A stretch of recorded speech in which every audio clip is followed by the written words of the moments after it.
நாடு முழுவதும் ரயில் பயண கட்டணத்தை உயர்த்துவதாக ரயில்வே துறை அறிவித்துள்ளது. டிசம்பர் 26ஆம் தேதி முதல் இந்த புதிய கட்டண உயர்வு அமலுக்கு வருகிறது.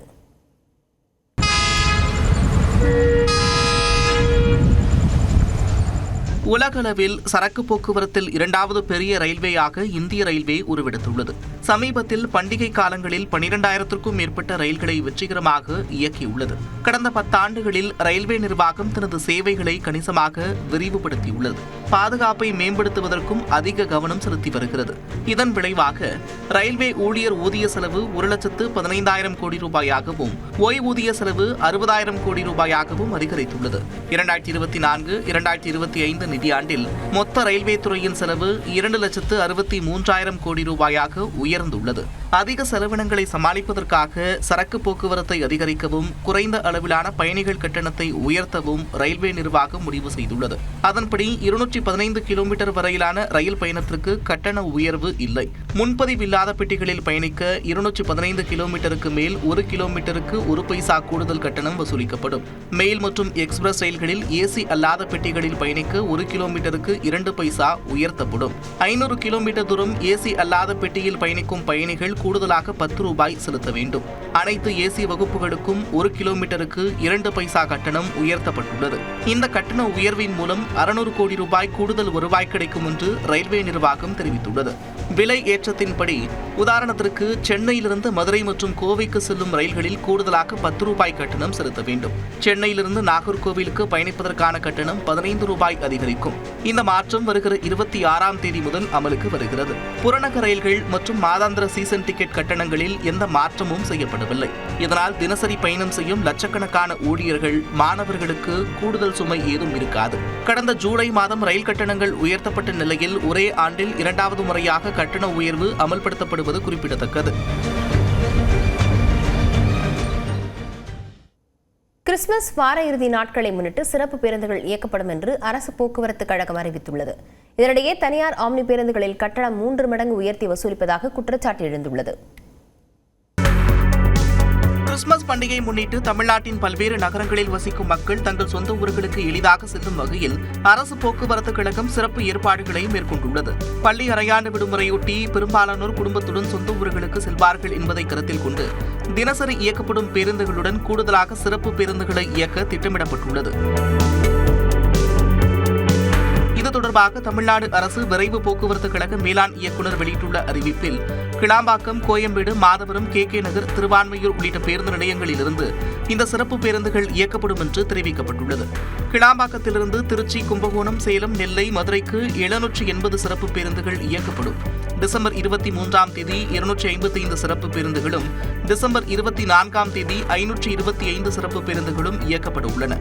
டிசம்பர் 23 மற்றும் 24 ஆகிய தேதிகளில் கோயம்பேட்டிலிருந்து திருவண்ணாமலை, நாகை, வேளாங்கண்ணி, ஓசூர், பெங்களூரு ஆகிய இடங்களுக்கு 91 சிறப்பு பேருந்துகளும், மாதவரத்திலிருந்து 20 சிறப்பு பேருந்துகளும் இயக்கப்பட உள்ளன. மேலும் 28ஆம் தேதி ஞாயிற்றுக்கிழமையன்று சொந்த ஊர்களிலிருந்து சென்னை திரும்ப வசதியாக பயணிகளின் தேவைக்கு ஏற்ப அனைத்து இடங்களிலிருந்தும் சிறப்பு பேருந்துகள் இயக்கிட திட்டமிடப்பட்டுள்ளது. சிறப்பு பேருந்துகளில் பயணிக்க இதுவரை 14,000க்கும் மேற்பட்ட பயணிகள் முன்பதிவு செய்திருக்கும் நிலையில் இந்த எண்ணிக்கை அதிகரிக்க வாய்ப்புள்ளது. இதனால் தொலைதூர பயணம் மேற்கொள்ள இருக்கும் பயணிகள் கூட்ட நெரிசலை தவிர்க்கும் பொருட்டு இணையதளம் மற்றும் மொபைல் ஆப் மூலம் முன்பதிவு செய்ய அறிவுறுத்தப்பட்டுள்ளது.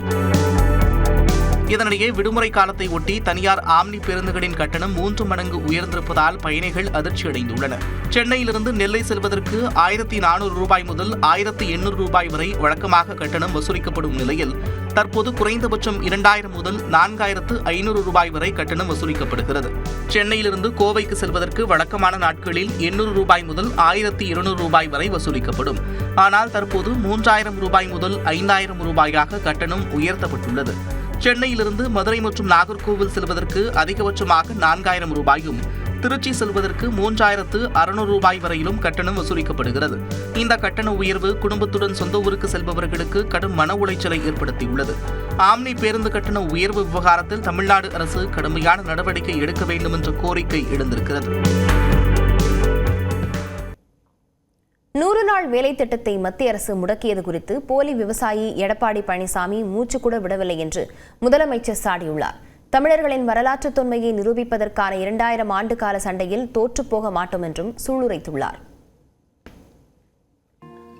நெல்லை மாவட்டத்திற்கு 2 நாள் சுற்றுப்பயணம் மேற்கொண்ட முதலமைச்சர் மு.க. ஸ்டாலின் சனிக்கிழமை பொருணை அருங்காட்சியகத்தை திறந்து வைத்தார்.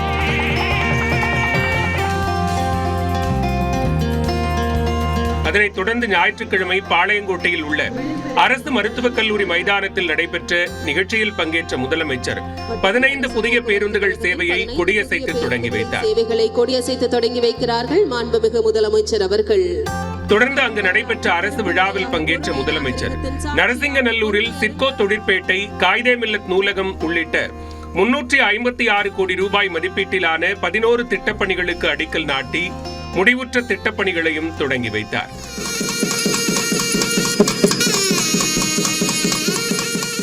இந்நிகழ்ச்சியில் பேசிய முதலமைச்சர் நெல்லையப்பர் கோயில் வெள்ளித்தேரை சீரமைக்கும் பணிகள் முடிவடைந்துள்ளதாகவும் வரும் ஜனவரி முதல் வாரத்திலிருந்து தேர் ஓடும் என்றும் தெரிவித்தார். கீழடி தொடங்கி அனைத்து அகழாய்வு பணிகளுக்கும் மத்திய அரசு தடை போட்டு வருவதாக குற்றம் சாட்டிய முதலமைச்சர் கீழடி, பொருணை அருங்காட்சியகங்களை பிரதமர் மோடி, மத்திய அமைச்சர் நிர்மலா சீதாராமன் ஆகியோர் நேரில் பார்வையிட வேண்டும் என்றும் அழைப்பு விடுத்தார். அவங்களுடைய எண்ணம் என்ன? தமிழர்களுடைய வரலாற்று தொன்மையை நிரூபிக்கக்கூடிய ஆய்வுகள் எதுவும் நடக்கக்கூடாது. மீறி நடந்தாலும் அந்த ஆய்வு முடிவுகள் வெளியிலே வந்துவிடக்கூடாது. இப்படிப்பட்ட எண்ணம் கொண்ட தமிழ் மீதும் தமிழக மீதும் வெறுப்போடு செயல்படுகிற எதிர்த்துத்தான் நாம் இன்றைக்கு உறுதியோடு எதிர்த்து போராடிக்கிட்டு இருக்கிறோம். இல்லாத சரஸ்வதி நதி நாகரிகத்தை தேடி அலைகிறவங்களுக்கு கண் முன்ன நாம் வெளியிடுகிற ஆய்வுகள் தெரிகிறது இல்லை.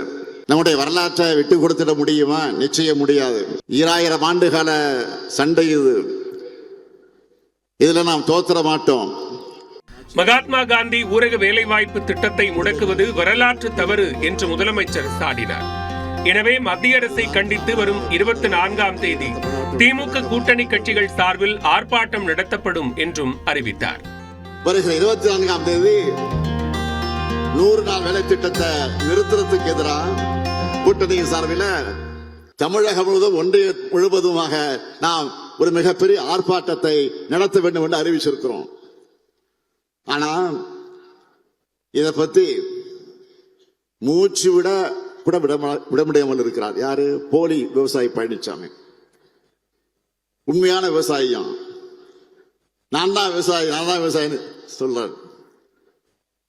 நானும் கேடிதான், நானும் திருடன் தான் சொல்லி சொல்ற மாதிரி நானும் விவசாயி தான் சொல்லிக்கிட்டே இருக்கிறதா? இது வரைக்கும் வாய் திறக்கல. மக்கள் சக்தியின் துணையோடு இந்த சட்டத்தையும் திரும்ப பெற வைப்போம். இது எங்களுடைய லட்சியம். அதனைத் தொடர்ந்து தனது 2 நாட்கள் சுற்றுப்பயணத்தை முடித்துக் கொண்டு முதலமைச்சர் நெல்லையில் இருந்து சென்னை திரும்பினார். கால்பந்து ஜாம்பவான் மெஸ்ஸியின் கோட் இந்தியா டூர் சுற்றுப்பயணத்திற்கு 100 கோடி ரூபாய் செலவானதாக நிகழ்ச்சி ஏற்பாட்டாளர் சதத்ரு தத்தா தெரிவித்துள்ளார்.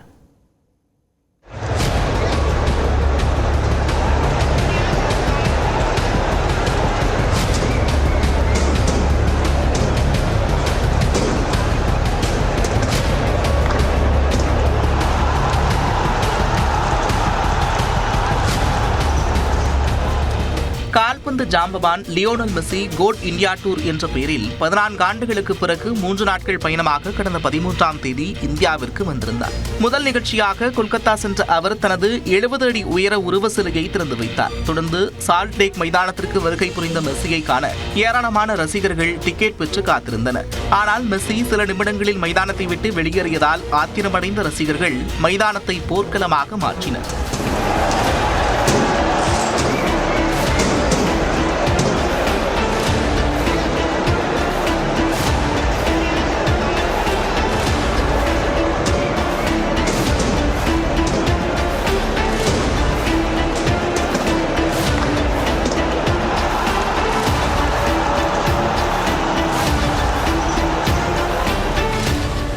இதனைத் தொடர்ந்து நிகழ்ச்சி ஏற்பாட்டாளர் சதத்ரு தத்தாவை கைது செய்த சிறப்பு விசாரணை குழு கலவரத்திற்கான காரணங்கள் குறித்து விசாரித்து வருகிறது. இந்த விசாரணையில் பல புதிய தகவல்கள் அம்பலமாகியுள்ளன. கொல்கத்தா மைதானத்தில் இருந்த விஐபிக்கள் மெஸ்ஸியை சூழ்ந்து கொண்டது அவருக்கு சங்கடத்தை ஏற்படுத்தியதாக விசாரணையில் சதத்ரு தத்தா தெரிவித்துள்ளார். தன்னை தொடுவதையோ அல்லது கட்டியணைப்பதையோ மெஸ்ஸி விரும்பவில்லை என்றும் கட்டுக்கோப்பாக நடந்து கொள்ளும்படி பலமுறை அறிவுறுத்தியும் யாரும் கேட்காததால் மெஸ்ஸி அதிருப்தியடைந்ததாகவும் சதத்ரு தத்தா கூறியுள்ளார். தொடக்கத்தில் மெஸ்ஸிக்கு அருகே மைதானத்தில் இருக்க 150 பாஸ்கள் மட்டுமே வழங்க திட்டமிட்டிருந்ததாகவும் ஆனால் மிகவும் செல்வாக்கு மிகுந்த நபரின் அறிவுறுத்தலால் அது 3 மடங்காக அதிகரிக்க வேண்டிய நிர்பந்தம் எழுந்ததாகவும் தெரிவித்துள்ளார். அந்த செல்வாக்கு மிக்க நபர் மைதானத்தை அடைந்ததும் ஒட்டுமொத்த நிகழ்ச்சி ஏற்பாடுகளும் சீர்குலைந்ததாகவும் விசாரணையின் போது குற்றம் சாட்டியுள்ளார். முன்னதாக உறவினர்கள் மற்றும் குடும்ப உறுப்பினர்களை மைதானத்தின் மையப்பகுதியில் அனுமதித்ததாக எழுந்த குற்றச்சாட்டை தொடர்ந்து மேற்கு வங்க அமைச்சர் அரூப் பிஸ்வாஸ் தனது பதவியை ராஜினாமா செய்தது இங்கு கவனிக்கத்தக்கது. மெஸ்ஸியின் இந்த வருகை நிகழ்ச்சிக்கான நிதி விவரங்களையும் சதத்ரு தத்தா விசாரணை அமைப்பிடம் வழங்கியுள்ளார். அதன்படி மெஸ்ஸிக்கு 89 கோடி ரூபாய் வழங்கியிருப்பதாகவும் மத்திய அரசு 11 கோடி ரூபாய் வரி செலுத்தியிருப்பதாகவும் தெரிவித்துள்ளார். மொத்தமாக மெஸ்ஸியின் இந்திய வருகைக்கு 100 கோடி ரூபாய் செலவாகியிருக்கும் நிலையில் 30% தொகை ஸ்பான்சர்களிடமிருந்தும் 30% தொகை டிக்கெட் கட்டணமாகவும் வசூலிக்கப்பட்டிருப்பதாகவும் சதத்ரு தத்தா கூறியுள்ளார். தத்தாவின் வங்கிக் கணக்குகளை முடக்கியுள்ள சிறப்பு விசாரணை குழு சுமார் 20 கோடி ரூபாய் பணத்தை கைப்பற்றியுள்ளது. மேலும் அவரது வீட்டில் நடத்தப்பட்ட சோதனையில் கைப்பற்றப்பட்ட ஆவணங்களின் அடிப்படையில் பரிவர்த்தனைகளையும் சரிபார்த்து வருகிறது. மெஸ்ஸிக்காக 100 கோடி ரூபாய் செலவானதாக வெளியாகியிருக்கும் தகவல் பலருக்கும் வியப்பு கலந்த அதிர்ச்சியை ஏற்படுத்தியுள்ளது.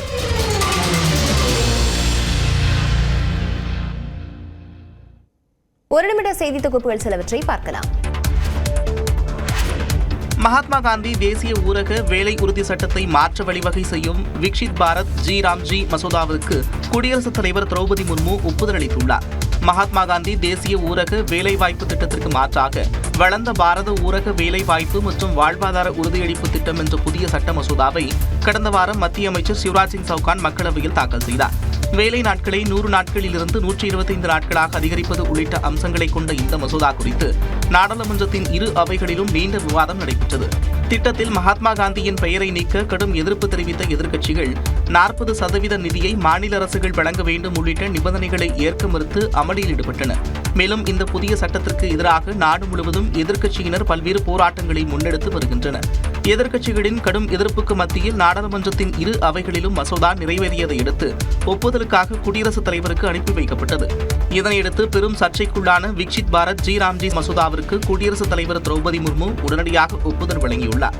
கடும் எதிர்ப்புகளுக்கு இடையே நிறைவேறிய மசோதா தற்போது சட்டமாகியிருக்கும் நிலையில் அடுத்த ஆண்டு ஏப்ரல் மாதம் அமலுக்கு வர உள்ளது.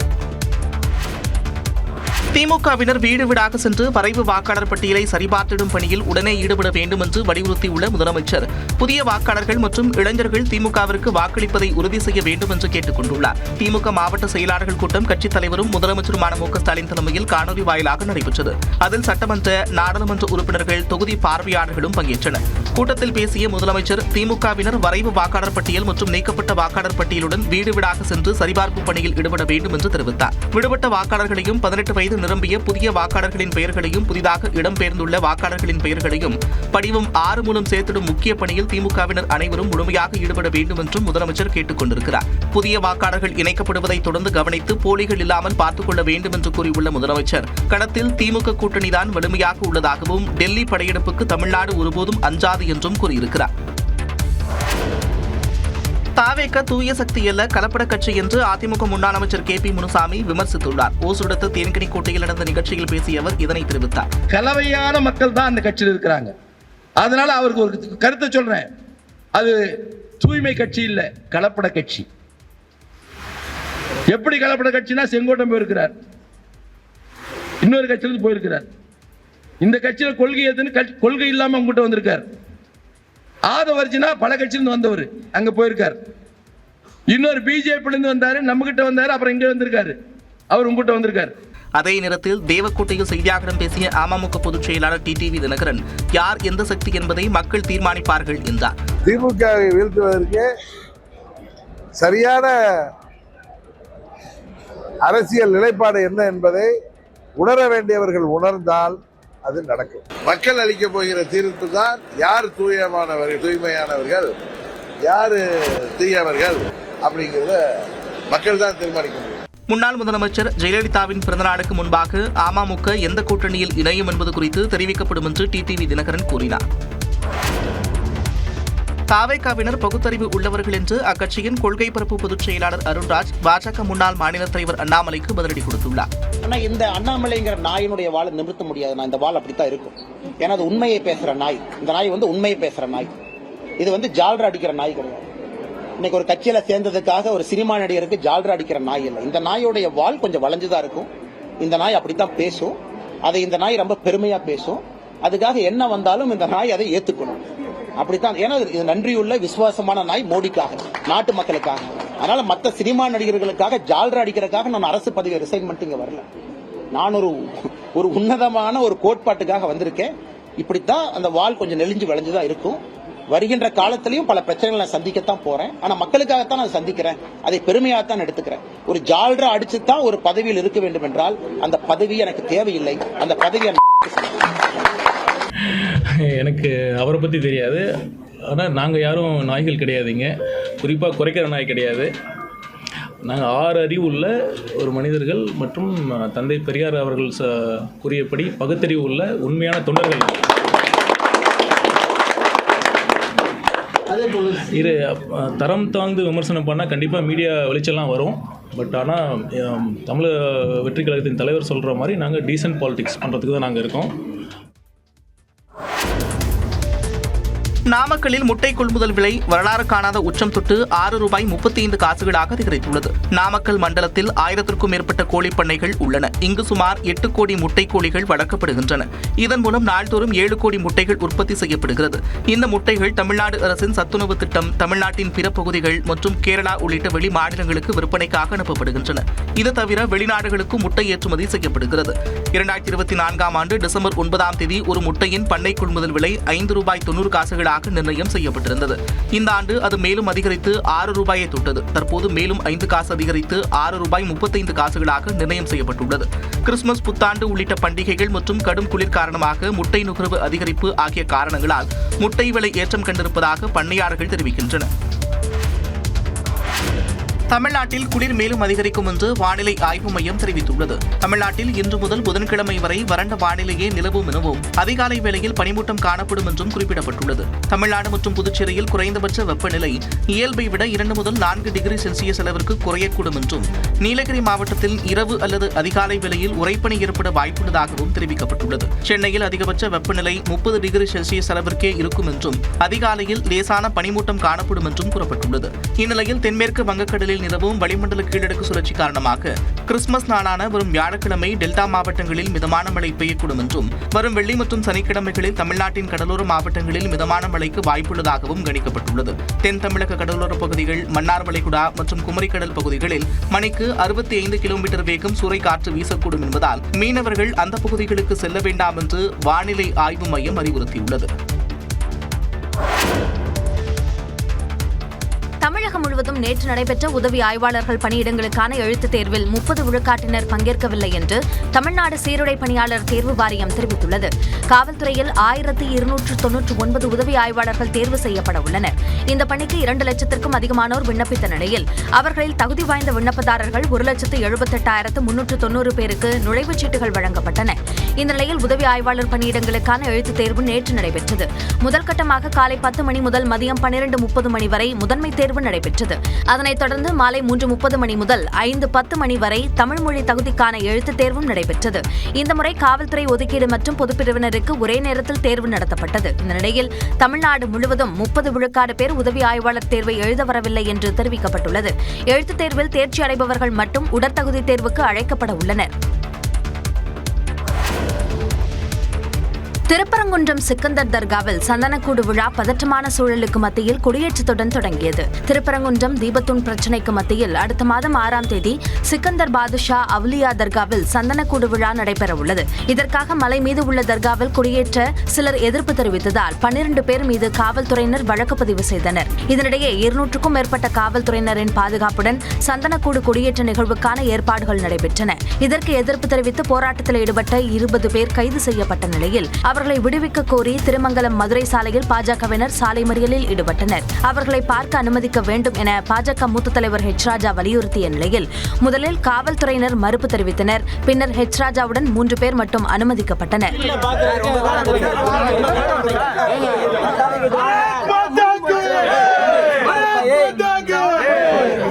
இந்த நிலையில் தர்காவில் இருந்து அலங்கரிக்கப்பட்ட மாட்டு வண்டியில் எடுத்துச் செல்லப்பட்ட கொடி தொழுகைக்கு பின்னர் பள்ளிவாசலில் ஏற்றப்பட்டது. இதேபோல மற்றொரு கொடியை காவல்துறை பாதுகாப்புடன் மலை மீது கொண்டு சென்ற இஸ்லாமியர்கள் அங்குள்ள தர்காவில் ஏற்றினர்.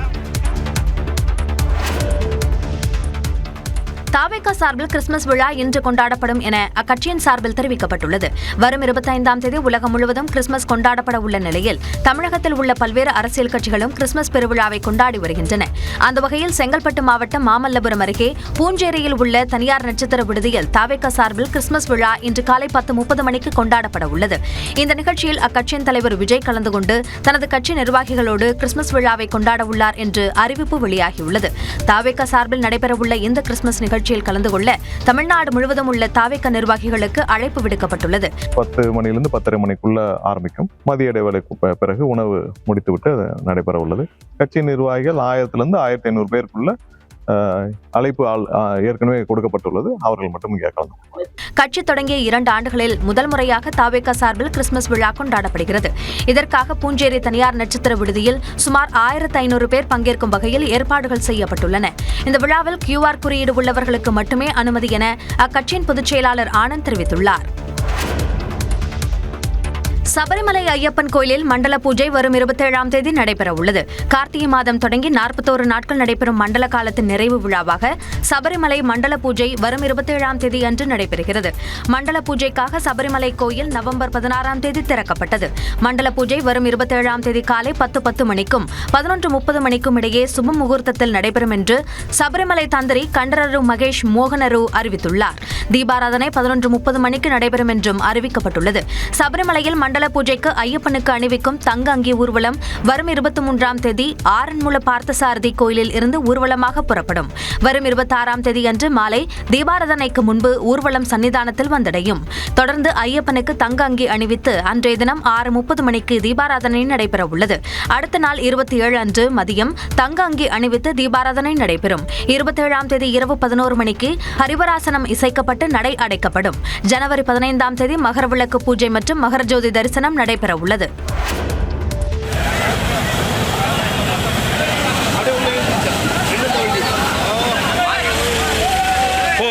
உள்ள வாங்கி வச்சிட்டாங்க.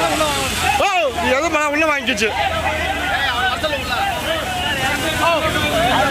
இந்த கார் ஏதோ வெள்ள நீரில் சிக்கவில்லை. கூட்டு குடிநீர் குழாயில் உடைப்பு ஏற்பட்டு பெருக்கெடுத்த நீரில் தான் சிக்கிக் கொண்டது. திருவண்ணாமலை மாவட்டம் தண்டராம்பட்டு அடுத்த குளமஞ்சனூர் அணையிலிருந்து திருவண்ணாமலை நகருக்கு 55 கோடி ரூபாய் மதிப்பீட்டில் கூட்டு குடிநீர் திட்டத்தின் கீழ் குழாய் அமைக்கும் பணிகள் நடைபெற்றன. பணிகள் முடிவடைந்து தண்ணீர் திறக்கப்பட்டு குழாய்கள் மூலம் நீர் அனுப்பப்பட்டது. அப்போது தண்டராம்பட்டு வட்டார வளர்ச்சி அலுவலகம் அருகே குழாய் உடைந்து நீர் வெளியேறியது. அப்போது உருவான 3 அடி பள்ளத்தில் கார் ஒன்று சிக்கிக் கொண்டது. தண்ணீரை நிறுத்திய பிறகு கயிறு கட்டி வாகனங்கள் உதவியுடன் அந்த கார் மீட்கப்பட்டது. வண்டி ரிவர்ஸ் எடுக்கிறதுக்கு எடுத்தது அது ரிவர்ஸ் போல, ஏன்னா இந்த வீல் நல்லா மாட்டிக்கிச்சு.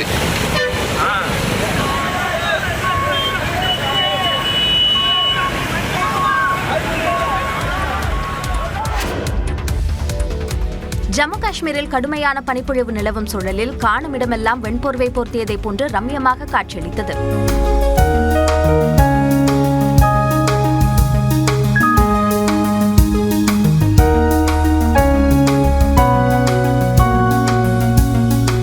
லடாக்கில் பனிப்பொழிவு காரணமாக பொதுமக்களின் இயல்பு வாழ்க்கை முடங்கியது. स्नो आता है तो हम बर्फ से स्नोमैन भी बनाते हैं, आइस हॉकी भी खेलते हैं, स्नो स्केटिंग भी चलाते हैं, थोड़ा एंजॉय भी करते हैं हम लोग. பூஞ்ச் பகுதியில் பனிசாலையை ஆக்கிரமித்த நிலையில் முகல் சாலை மூடப்பட்டது. ஊழியர்கள் பணியை அப்புறப்படுத்தும் பணியில் ஈடுபட்டனர்.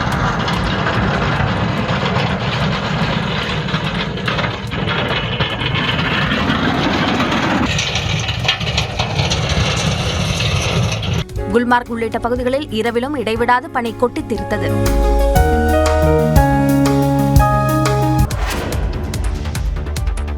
ஜூனியர் ஆசிய கோப்பை ஒருநாள் கிரிக்கெட் தொடரின் இறுதி ஆட்டத்தில் பாகிஸ்தானிடம் இந்திய அணி வீழ்ந்தது. இந்தியா, பாகிஸ்தான், வங்கதேசம், இலங்கை உள்ளிட்ட 8 அணிகள் பங்கேற்ற 19 வயதிற்குட்பட்டோருக்கான ஆசிய கோப்பை ஒருநாள் கிரிக்கெட் தொடர் துபாயில் நடைபெற்றது.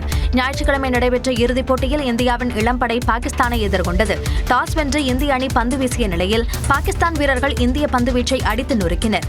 குறிப்பாக தொடக்க வீரர் சமீர் மின்ஹாஸ் 113 பந்துகளில் 172 ரன்களை குவித்தார். பாகிஸ்தான் அணி 50 ஓவர்களில் 8 விக்கெட்டுகள் இழப்பிற்கு 347 ரன்களை குவித்தது.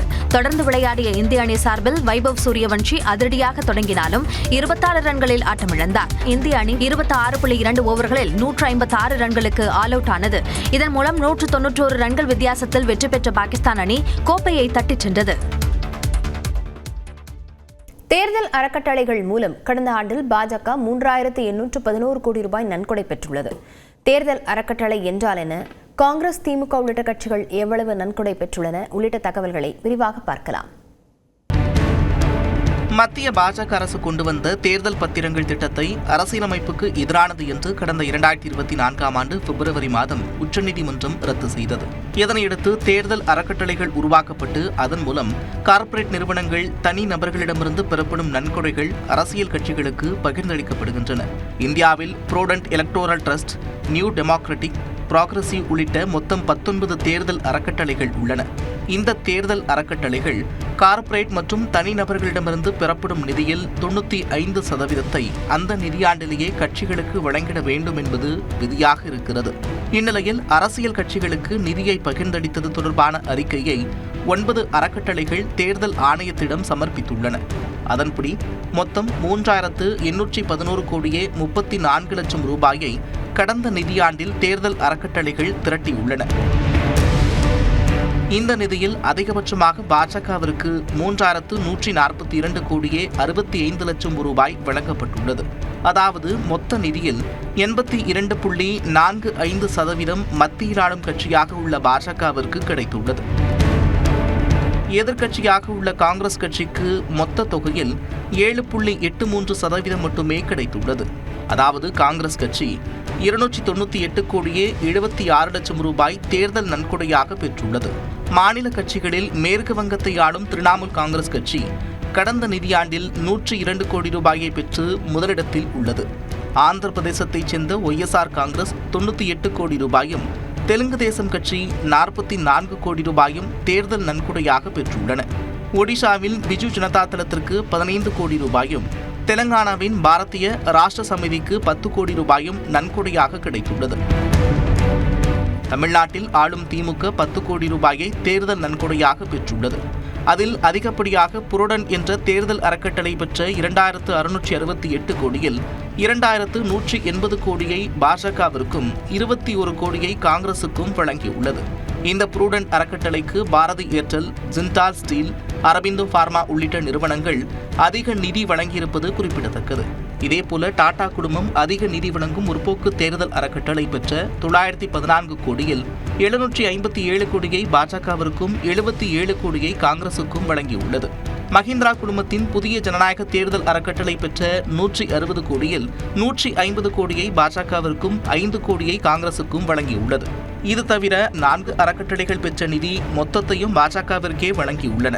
தேர்தல் பத்திரங்கள் திட்டம் இருந்தபோதும் நிதி பெறுவதில் உச்சத்தில் இருந்த பாஜக அந்த திட்டம் ரத்து செய்யப்பட்டு புதிய முறை அமலில் இருக்கும் போதும் மற்ற கட்சிகளை விட பெருமளவு நிதியை பெற்றிருப்பது குறிப்பிடத்தக்கது.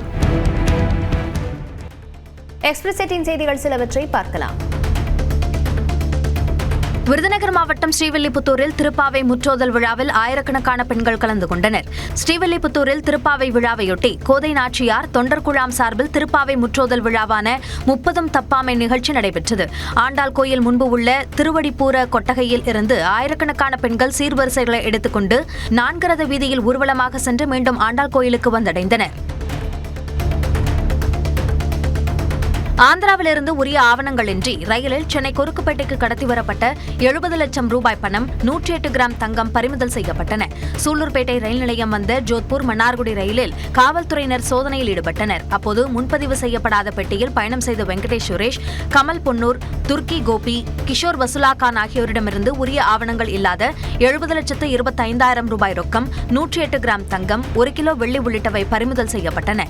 இது தொடர்பாக 4 பேரையும் கைது செய்து காவல்துறையினர் விசாரித்து வருகின்றனர். ராணிப்பேட்டை மாவட்டம் வாலாஜாபேட்டை அருகே விளையாட்டு உபகரணங்கள் வழங்கும் விழாவில் பொருட்கள் வாங்குவதில் ஒருவரை ஒருவர் முந்தியதால் சலசலப்பு ஏற்பட்டது. துணை முதலமைச்சர் உதயநிதி ஸ்டாலின் பிறந்தநாளை ஒட்டி திமுக சார்பில் பொன்னப்பத்தாங்கல் கூற்றோடு பகுதியில் இந்த நிகழ்ச்சி நடைபெற்றது. 1000க்கும் மேற்பட்ட இளைஞர்களுக்கு இதில் விளையாட்டு உபகரணங்கள் வழங்கப்பட்டன. அப்போது ஒருவருக்கொருவர் முந்தி செல்ல முயன்றதால் நெரிசல் ஏற்பட்டது.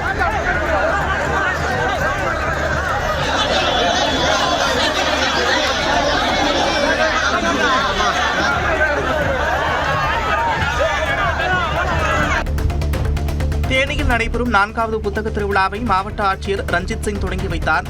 வாசிப்பின் விழா, அறிவின் திருவிழா என்ற கருப்பொருளை மையமாக கொண்டு டிசம்பர் 28ஆம் தேதி வரை புத்தக காட்சி நடைபெற உள்ளது. 50க்கும் மேற்பட்ட அரங்குகள் அமைக்கப்பட்டு அறிவியல், ஆன்மீகம், இலக்கியம், வரலாறு மற்றும் போட்டித் தேர்வுகள் உள்ளிட்ட பல்வேறு வகையிலான புத்தகங்கள் விற்பனைக்கு வைக்கப்பட்டுள்ளது. நாள்தோறும் பள்ளி மற்றும் கல்லூரி மாணவர்களின் கலை நிகழ்ச்சிகள், பட்டிமன்றம், சொற்பொழிவு உள்ளிட்ட பல நிகழ்ச்சிகளுக்கும் ஏற்பாடு செய்யப்பட்டுள்ளது. கடலூர் மாவட்டம் வடலூரில் 4 கடைகளின் பூட்டை உடைத்து திருட்டில் ஈடுபட்ட நபர்களை காவல்துறையினர் தேடி வருகின்றனர். லிங்குமாறன் என்பவரின் மளிகை கடையின் பூட்டை உடைத்த நபர்கள் நல்லெண்ணெய், சோப்பு உள்ளிட்ட பொருட்களை திருடிச் சென்றுள்ளனர். இதேபோன்று ஊமத்துறை என்பவரின் கடையில் கொள்ளை முயற்சி நடந்துள்ளது. அவரது கடைக்கு அருகே உள்ள மற்றொரு கடையில் 500 ரூபாயும், டீ கடையில் 1500 ரூபாயும் அடையாளம் தெரியாத நபர்கள் திருடிச் சென்றுள்ளனர்.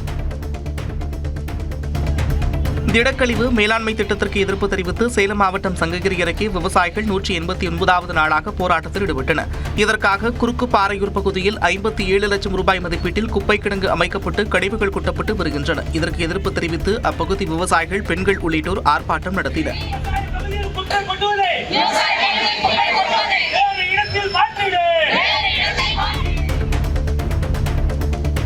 வரத்து குறைவால் கோவை மாவட்டம் மேட்டுப்பாளையம் சந்தையில் 1 கிலோ வெள்ளைப்பூண்டு 150 ரூபாய்க்கு விற்பனை செய்யப்படுகிறது.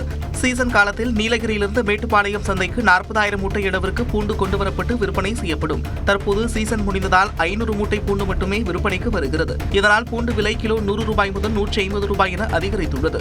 ஜூன் மாதம் வரையில் இதே நிலை நீடிக்கும் என்று தெரிகிறது.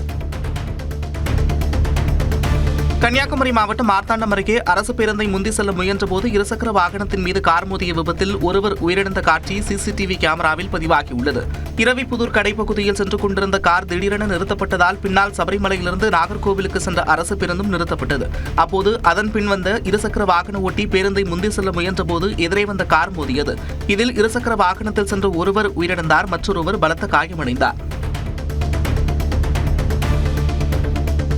சிவகங்கை மாவட்டம் திருப்பத்தூர் அருகே தேசிய நெடுஞ்சாலையில் இருசக்கர வாகனத்தில் சென்ற முதியவர் பேருந்து சக்கரத்தில் சிக்கி உயிரிழந்தார். அறந்தாங்கியைச் சேர்ந்த 70 வயது முதியவர் செல்வராஜ் வஞ்சினிப்பட்டியில் வசிக்கும் தனது மகள் வீட்டிற்கு இருசக்கர வாகனத்தில் சென்றுவிட்டு ஊர் திரும்பியுள்ளார். சில்லாம்பட்டி விளக்கு பகுதியில் வந்தபோது நிலை தடுமாறி கீழே விழுந்த அவர் பேருந்தின் சக்கரத்தில் சிக்கி பலத்த காயமடைந்தார். உடனடியாக அவரை மீட்டு திருப்பத்தூர் அரசு மருத்துவமனைக்கு அனுப்பி வைத்த நிலையில் அவர் ஏற்கனவே இறந்துவிட்டதாக மருத்துவர்கள் கூறியுள்ளனர். நெல்லை மாவட்டம் பனங்குடி அருகே இளவட்டக்கல் தூக்கும் போட்டியில் பங்கேற்ற இளைஞர்களும் பெண்களும் பயிற்சி மேற்கொண்டனர். பொங்கல் திருவிழாவையொட்டி தென் மாவட்டங்களில் பல சிற்றூர்களில் இளவட்டக்கல் தூக்கும் போட்டி நடத்தப்பட்டு பரிசுகள் வழங்கப்படும். இவ்வாறு நடத்தப்படும் போட்டியில் பங்கேற்று பரிசு பெறும் முனைப்புடன் இளம் பெண்களும் இளைஞர்களும் தீவிர பயிற்சியில் ஈடுபட்டனர்.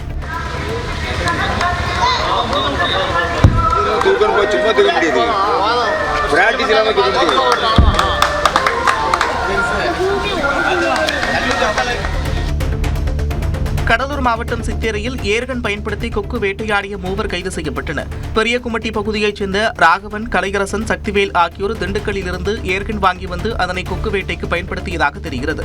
இதுகுறித்து தகவல் அறிந்து வந்த காவல்துறையினர் 3 பேரையும் கைது செய்து ஏர்கன், 4 சக்கர வாகனம், செல்போன் உள்ளிட்டவற்றை பறிமுதல் செய்தனர். திருவள்ளூர் அருகே காவனூரில் கள்ளச்சந்தையில் மது விற்பனை செய்யப்படுவதாக புகார் அளித்தும் காவல்துறை நடவடிக்கை எடுக்கவில்லை என்று கூறி பொதுமக்கள் சாலை மறியல் போராட்டத்தில் ஈடுபட்டனர். டாஸ்மாக் மதுபான கடை 5 கிலோமீட்டர் தூரத்தில் உள்ளதால் காவனூர் கிராமத்தில் கள்ளச்சந்தையில் மது விற்பனை செய்யப்படுவதாக பொதுமக்கள் குற்றம் சாட்டுகின்றனர். இந்நிலையில் மது விற்பனையில் ஈடுபட்ட நபரை முற்றுகையிட்ட பொதுமக்கள் வாக்குவாதத்தில் ஈடுபட்டனர். தொடர்ந்து அவர்கள் சாலை மறியலில் ஈடுபட்ட நிலையில் காவல்துறையினர் வந்து பேச்சுவார்த்தை நடத்தி சமாதானப்படுத்தினர்.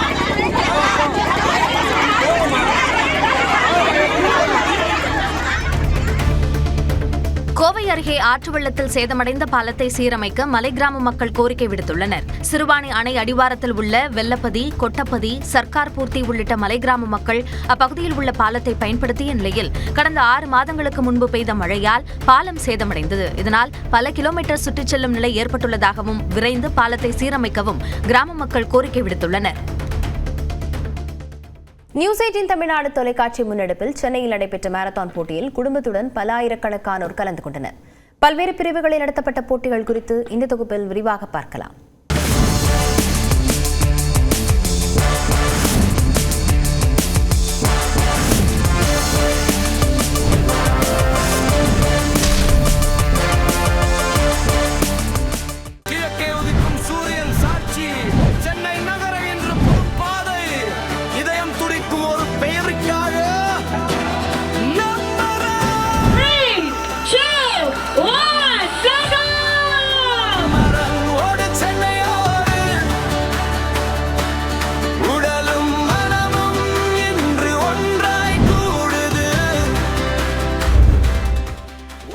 ஆரோக்கியம் குறித்து விழிப்புணர்வு ஏற்படுத்தும் விதமாக நியூஸ் 18 தமிழ்நாடு தொலைக்காட்சி மற்றும் பீரைட் நிறுவனம் இணைந்து சென்னையில் நம்பர் ரன் என்ற தலைப்பில் மாரத்தான் போட்டியை நடத்தின.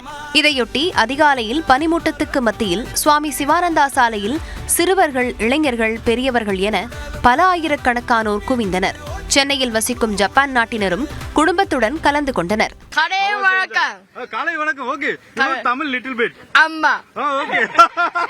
மாரத்தான் போட்டியை தொடங்கி வைக்க வந்த பள்ளிக்கல்வித்துறை அமைச்சர் அன்பில் மகேஷுக்கு திருவள்ளுவர் சிலையை நியூஸ் 18 தொலைக்காட்சியின் தென்மண்டல நிர்வாக ஆசிரியர் விவேக் நாராயணன் நினைவு பரிசாக வழங்கினார். அப்போது பேசிய அமைச்சர் அன்பில் மகேஷ் உடல் பருமன் குறித்து விழிப்புணர்வு ஏற்படுத்தும் விதமாக மாரத்தான் போட்டியை நியூஸ் 18 தமிழ்நாடு தொலைக்காட்சி முன்னெடுத்ததற்கு பாராட்டு தெரிவித்தார். ஒரு சொசைட்டிக்கும் இந்த மாதிரி ஏதாச்சும் ஒரு விதத்தில் நம்மால் ஒரு நல்ல ஒரு ஈவெண்ட்டை அரேஞ்ச் பண்ண முடியும் என்பதற்கு ஒரு எடுத்துக்காட்டாக இருக்கக்கூடிய ஒரு சேனலாக நியூஸ் 18 நான் பார்க்குறேன். அப்படியே நியூஸ் 18க்கு என்னுடைய வாழ்த்துக்கள். அதன் பிறகு காலை 6 மணி அளவில் இளையோருக்கான 5 மற்றும் 10 கிலோமீட்டர் மாரத்தான் போட்டியை பள்ளிக்கல்வித்துறை அமைச்சர் அன்பில் மகேஷ் கொடியசைத்து தொடங்கி வைத்தார்.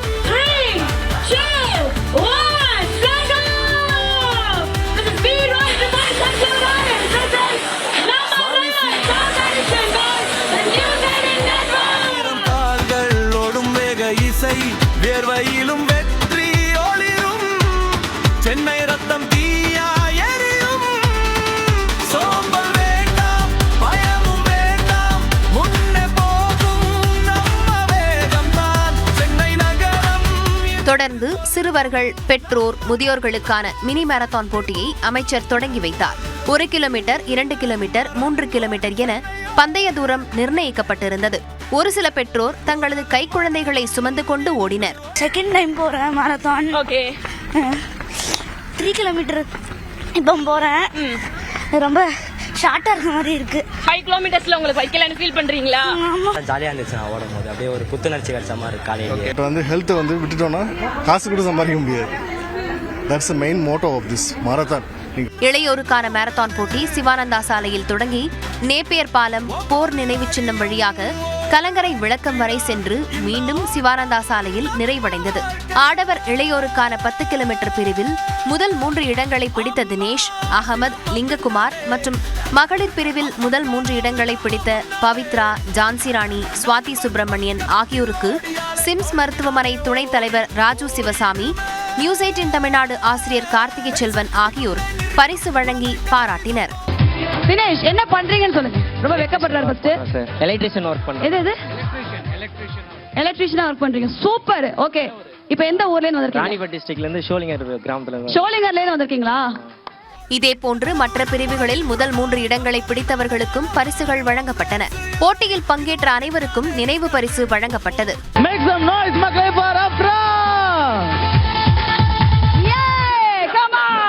நான் எக்ஸ்பெக்ட் பண்ணல பிரைஸ் வின் பண்ணுவேன்னு, பட் வின் பண்ணிட்டேன். எல்லாருமே பிசிக்கல் ஆக்டிவிட்டி பண்றது ரொம்ப பெஸ்ட். மெடிசன் இல்லாம வாழலாம். விழாவில் பேசிய நியூஸ் 18 தமிழ்நாடு ஆசிரியர் கார்த்திகை செல்வன் குடும்பத்துடன் பங்கேற்கும் நிகழ்ச்சியாக மாரத்தான் அமைந்திருப்பதாக மகிழ்ச்சி தெரிவித்தார். எக்ஸலண்டான ஒரு மாரத்தான். நாம இது ஒரு ஃபெஸ்டிவல் மாதிரி தான். நான் ஏற்கனவே சொல்லியிருக்கேன், டிசம்பர்ல நமக்கு இசை மியூசிக் ஃபெஸ்டிவல் இருக்கு, ஜனவரியில புக் ஃபெஸ்டிவல் இருக்கு. இப்போ நாம கூடுதலா என்ன பண்றோம்னா மாரத்தான் ஃபெஸ்டிவல் ஆட் பண்ணிருக்கிறோம். இந்த மாரத்தானில் மருத்துவ முகாம், சிற்றுண்டி உள்ளிட்ட வசதிகள் செய்யப்பட்டிருந்தன. எக்ஸ்பிரஸ் 18 செய்திகள் சிலவற்றை பார்க்கலாம். ஈரோடு மற்றும் சேலம் மாவட்டங்களை சேர்ந்த மாற்றுக் கட்சியினர் 100க்கும் மேற்பட்டோர் பொதுச் செயலாளர் எடப்பாடி பழனிசாமி முன்னிலையில் அதிமுகவில் இணைந்தனர். சேலம் நெடுஞ்சாலை நகரில் உள்ள இல்லத்தில் நடைபெற்ற நிகழ்வில் திமுக, காங்கிரஸ், தாவேக உள்ளிட்ட பல்வேறு கட்சியினர் அதிமுகவில் சேர்ந்தனர். எடப்பாடி பழனிசாமி அவர்களுக்கு அதிமுக துண்டு அணிவித்து வரவேற்றார். செலிபிரிட்டி கிரிக்கெட் லீக் போட்டிக்கான சென்னை அணி வேல்ஸ் சென்னை கிங்ஸ் என பெயர் மாற்றம் செய்யப்பட்டுள்ளது. செலிபிரிட்டி கிரிக்கெட் லீக் போட்டிகள் அடுத்த மாதம் தொடங்க உள்ள நிலையில் சென்னை அணியை வேல்ஸ் கல்வி குழும உரிமையாளர் ஐசரி கணேஷ் மற்றும் நடிகை ஸ்ரீபிரியா வாங்கியுள்ளனர். இதனால் சென்னை ரைனோஸ் என இருந்த அணியின் பெயர் வேல்ஸ் சென்னை கிங்ஸ் என மாற்றப்பட்டுள்ளது. இந்நிலையில் சென்னை நுங்கம்பாக்கத்தில் நடைபெற்ற நிகழ்ச்சியில் அணியின் ஜெர்சியை முன்னாள் கிரிக்கெட் வீரர்கள் லட்சுமிபதி பாலாஜி, முரளி விஜய் அறிமுகம் செய்தனர். அணியின் கேப்டன் ஆர்யா ஜெர்சியை பெற்றுக் கொண்டார். தமிழ்நாட்டில் முதன்முறையாக உதகையில் நாய்களுக்காக பிரத்யேக பூங்கா திறக்கப்பட்டுள்ளது. உதகைக்கு வரும் சுற்றுலா பயணிகள் தங்கள் செல்லப்பிராணிகளை சுற்றுலா தலங்களுக்கு அழைத்துச் செல்ல முடியாத நிலை இருந்தது. எனவே அவர்களுக்காக சுற்றுலா பயணிகள் வருகை குறைவாக உள்ள மரபியல் பூங்காவில் 40 லட்சம் ரூபாய் செலவில் இதற்கான ஏற்பாடுகள் செய்யப்பட்டுள்ளன. நாய்கள் விளையாடுவதற்காக விளையாட்டு உபகரணங்களுடன் இந்த பூங்கா அமைக்கப்பட்டுள்ளது. இதனை திமுக எம்பி ஆர் ராசா திறந்து வைத்தார். இதில் கட்டணமாக 10 ரூபாய் வசூலிக்கப்படுகிறது.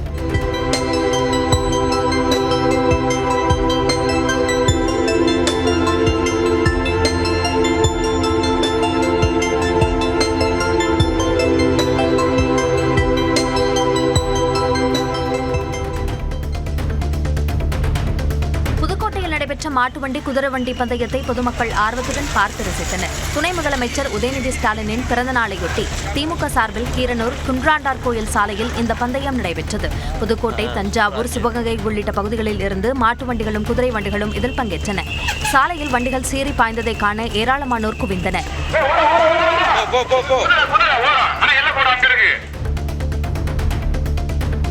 கிருஷ்ணகிரி மாவட்டம் பெரிய சூலாமலை அருகே விறுவிறுப்பாக நடைபெற்ற கன்றுவிடும் விழாவில் 300க்கும் மேற்பட்ட கன்றுகள் பங்கேற்றன. கிருஷ்ணகிரி, வேப்பனஹள்ளி, காவேரிப்பட்டினம், பர்கூர், கப்பல்வாடி உள்ளிட்ட பகுதிகளில் இருந்து கன்றுகள் அழைத்து வரப்பட்டிருந்தன.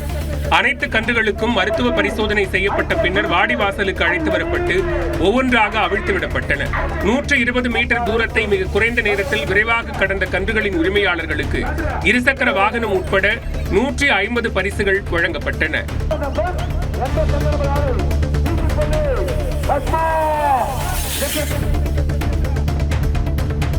திண்டுக்கல் மாவட்டம் ஒட்டஞ்சத்திரத்தில் கிறிஸ்துமஸ் பண்டிகையொட்டி மாட்டுச் சந்தை களை கட்டியது. மார்கம்பட்டி, விருப்பாச்சி, தாராபுரம், ஈரோடு, காங்கேயம், பல்லடம் உள்ளிட்ட பகுதிகளில் இருந்து மாடுகள் விற்பனைக்கு வந்தன. 5000 முதல் 1 லட்சம் ரூபாய் வரை மாடுகளின் விலை நிர்ணயம் செய்யப்பட்ட நிலையில் கிறிஸ்துமஸ் பண்டிகையொட்டி அனைத்து மாடுகளும் விற்று தீர்ந்தன.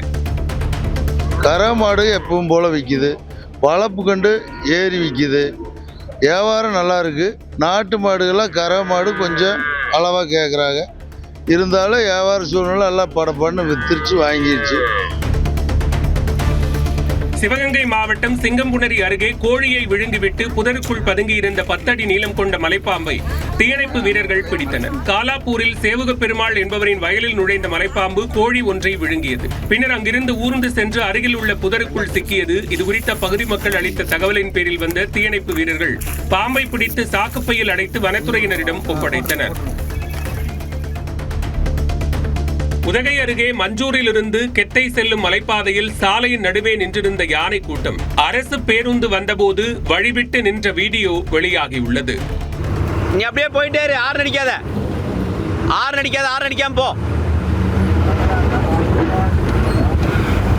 ஒதுங்கி நிற்கணும், யாரையும் தொந்தரக்கூடாது. பொறுமையாரு, சாயங்காலம் வந்து பார்க்குறேன். ராமநாதபுரம் மாவட்டம் ராமேஸ்வரம் ரயில் நிலையம் வந்த புவனேஸ்வர் விரைவு ரயிலிலிருந்து 10 கிலோ கஞ்சா பொட்டலங்கள் பறிமுதல் செய்யப்பட்டுள்ளன. வடமாநிலங்களிலிருந்து கஞ்சா கடத்தி வரப்படுவதாக கிடைத்த தகவலின் பேரில் ராமேஸ்வரம் ரயில் நிலையத்தில் ரயில்வே காவல்துறையினர் சோதனையில் ஈடுபட்டனர். அப்போது புவனேஸ்வர் விரைவு ரயிலின் முன்பதிவு செய்யப்படாத பெட்டியில் கேட்பாரற்ற நிலையில் கிடந்த பையிலிருந்து கஞ்சா பறிமுதல் செய்யப்பட்டது. இந்த கஞ்சாவை கடத்தி வந்தது யார் என்று விசாரணை நடத்தப்படுகிறது. அரசன் முதற்கட்ட படப்பிடிப்பு நிறைவடைந்த நிலையில் மதுரை அடுத்த திருப்பரங்குன்றத்தில் தனது ரசிகர்களுக்கு நடிகர் சிம்பு அறுசுவை விருந்தளித்தார். கோவில்பட்டியில் 12 நாட்கள் படப்பிடிப்பு முடிந்த நிலையில் திருப்பரங்குன்றம் சென்ற சிம்பு அங்கு தனியார் மண்டபத்தில் தனது ரசிகர்களை சந்தித்தார். தொடர்ந்து ரசிகர்களுக்கு சைவ விருந்தளித்து அனைவருடனும் புகைப்படம் எடுத்துக்கொண்டார். தாவேக தலைவர் விஜய் முதல்வராக வேண்டி பாத யாத்திரையாக சென்ற ஆந்திர இளைஞரை போலீசார் தடுத்து நிறுத்தினர். ஸ்ரீகாகுளம் பகுதியைச் சேர்ந்த சேகர் என்பவர் விஜய் முதலமைச்சராக வேண்டி பதாகைகளுடன் கடந்த 10 நாட்களாக பாத யாத்திரை சென்றார். நீலாங்கரையில் உள்ள விஜய் வீட்டுக்கு செல்ல முயன்றார். இளைஞர் குறித்து தகவல் அறிந்த காவல்துறையினர் பாதுகாப்பு காரணங்களுக்காக அவரை தடுத்து நிறுத்தி திருப்பி அனுப்பினர். நீலகிரி மாவட்டம் உதகையில் தொடரும் உறைபனியால் பொதுமக்களின் வாழ்க்கை தொடர்ந்து பாதிக்கப்பட்டுள்ளது. குதிரைகள் மீது உறைபனி வெண் பஞ்சுகளாக காணப்பட்டது. இதுவரை இப்படிப்பட்ட தாக்கத்தை பார்த்ததில்லை என உள்ளூர் மக்கள் தெரிவித்துள்ளனர். தண்ணி பிடிக்கலான்னு வந்தோம் சார். அதாவது வண்டிக்கு ரொம்ப ஃப்ரீஸ் ஆகிருக்கு, வண்டி கிளாஸு எல்லாமே வந்து ஃப்ரீஸ் ஆகிருக்கு. ஸோ அதுக்கு வாட்ரு ஊற்றினா கொஞ்சம் கிளியர் ஆகுன்றதுக்காக தண்ணி பிடிக்கலான்னு வந்தோம். வந்து டேப் ஓப்பன் பண்ணால் டேப்பில் இருந்து தண்ணி கூட வரல சார், அந்தளவுக்கு ஃப்ரீஸ் ஆகிருக்கு.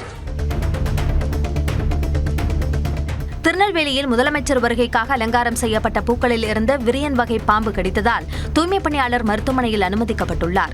சனிக்கிழமையன்று திருநெல்வேலிக்கு வந்த தமிழ்நாடு முதலமைச்சர் மு க ஸ்டாலின் பொருணை அருங்காட்சியகத்தை திறந்து வைத்தார். இந்த நிகழ்ச்சிக்காக பிரம்மாண்ட பந்தல் அமைத்து பல்வேறு வகையான பூக்களால் அலங்காரம் செய்யப்பட்டிருந்தது.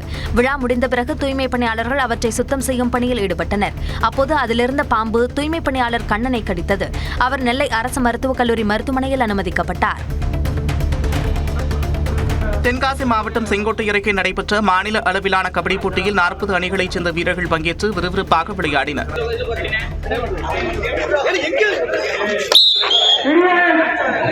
நேதாஜி 32 வெற்றி புள்ளிகளும்.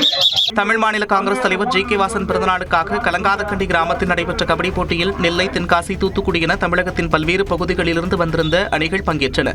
இதில் முதல் பரிசு வென்ற அணிக்கு 25,000 ரூபாய், 2ஆம் பரிசுக்கு 10,000 ரூபாய், 3ஆம் பரிசாக 5,000 ரூபாய் வழங்கப்பட்டது. தேனி மாவட்டம் வருசநாடு அருகே புலிகள் காப்பக வனப்பகுதியில் பெண் யானை உயிரிழந்தது. ஸ்ரீவில்லிபுத்தூர் மேகமலை புலிகள் காப்பகத்திற்குட்பட்ட வனப்பகுதியில் வருசநாடு வனப்பகுதி உள்ளது. இங்குள்ள மஞ்சனூத்து என்ற இடத்தில் வனத்துறையினர் ரோந்து பணியில் ஈடுபட்டிருந்த போது யானை ஒன்று கீழே விழுந்து உயிருக்கு போராடி கொண்டிருந்தது. உடனடியாக அங்கு கால்நடை மருத்துவர்கள் வரவழைக்கப்பட்டு சிகிச்சை அளித்த போதும் அந்த யானை சிகிச்சை பலனின்றி உயிரிழந்தது. 50 வயதை தாண்டிய அந்த யானை வயது முதிர்வு காரணமாக பலியானதாக தெரிவிக்கப்பட்டுள்ளது. வேலூர் மாவட்டம் பொன்னை ஆற்றில் குளித்த சிறுவன் நீரில் மூழ்கி உயிரிழந்தார். பரமசாத்து கிராமத்தைச் சேர்ந்தவர் பாலாஜி. இவருக்கு 3 குழந்தைகள் உள்ள நிலையில் அவர்களை பாலாஜியின் தாய் விஜயா பொன்னை ஆற்றுக்கு குளிக்க அழைத்துச் சென்றார். அப்போது 3 பேரில் ஜோதீஸ்வரன் என்ற சிறுவன் ஆழமான இடத்தில் சிக்கினார். அவரை காப்பாற்ற மற்றவர்கள் முயன்றனர். ஆனால் அச்சிறுவன் உயிரிழந்தார். அக்கம்பக்கத்தினர் வந்து மற்ற குழந்தைகளை மீட்டனர். ஆற்றில் மூழ்கி சிறுவன் உயிரிழந்த சம்பவம் அப்பகுதியில் சோகத்தை ஏற்படுத்தியுள்ளது. நாமக்கல் அருகே எர்ணாபுரத்தில் உள்ள கல்வி நிறுவன விடுதியில் உணவு சாப்பிட்ட 12 மாணவர்களுக்கு உடல்நலம் பாதிக்கப்பட்டது குறித்து விளக்கம் கேட்டு உணவு பாதுகாப்புத்துறை நோட்டீஸ் வழங்கியுள்ளது. கடந்த 17ஆம் தேதி விடுதியில் மதிய உணவு சாப்பிட்ட மாணவர்களுக்கு ஒவ்வாமை ஏற்பட்டு காய்ச்சல் ஏற்பட்டதால் அவர்கள் தனியார் மருத்துவமனையில் அனுமதிக்கப்பட்டனர். இதுகுறித்து தகவல் அறிந்த உணவு பாதுகாப்புத்துறை அதிகாரிகள் விடுதிக்கு சென்று சமையல் செய்யும் அறை மற்றும் சமையல் செய்யும் பொருட்களை ஆய்வு செய்தனர். அப்போது காலாவதியான டால்டா, எண்ணெய், கெட்டுப்போன 10 லிட்டர் பால் உள்ளிட்டவற்றை பறிமுதல் செய்தனர். மேலும் விளக்கம் கேட்டு கல்வி நிறுவனத்திற்கு நோட்டீஸ் வழங்கினர். சிவகாசி மாநகராட்சியில் தெருநாய்கள் தொல்லை அதிகமாக இருப்பதாக பொதுமக்கள் புகார் தெரிவித்துள்ளனர். ஒவ்வொரு தெருவிலும் கூட்டம் கூட்டமாக தெருநாய்கள் சுற்றுவதால் வெளியே செல்லவே அச்சமாக இருப்பதாக அந்த பகுதியில் ஒரு வேதனையுடன் தெரிவித்தனர். கடந்த 2 மாதங்களில் 120 பேர் வரை நாய்க்கடியால் பாதிக்கப்பட்டுள்ள நிலையில் தெருநாய்கள் தொல்லையை கட்டுப்படுத்த கோரிக்கை விடுக்கப்பட்டுள்ளது. கர்நாடகாவின் சாம்ராஜ்நகர் மாவட்டத்தில் குடியிருப்பு பகுதியில் 5 புலிகள் நடமாடுவதால் பொதுமக்கள் அச்சத்தில் உள்ளனர். நஞ்சேதேவன்புரா கிராமத்தில் குமாரசாமி என்பவருக்கு சொந்தமான தோட்டத்தின் வெளியே 5 புலிகள் இரவு நேரத்தில் நடமாடின. இந்த காட்சிகள் சிசிடிவி கேமராவில் பதிவாகியுள்ள நிலையில் அந்த பகுதியில் வனத்துறையினர் கண்காணிப்பு பணியில் ஈடுபட்டுள்ளனர்.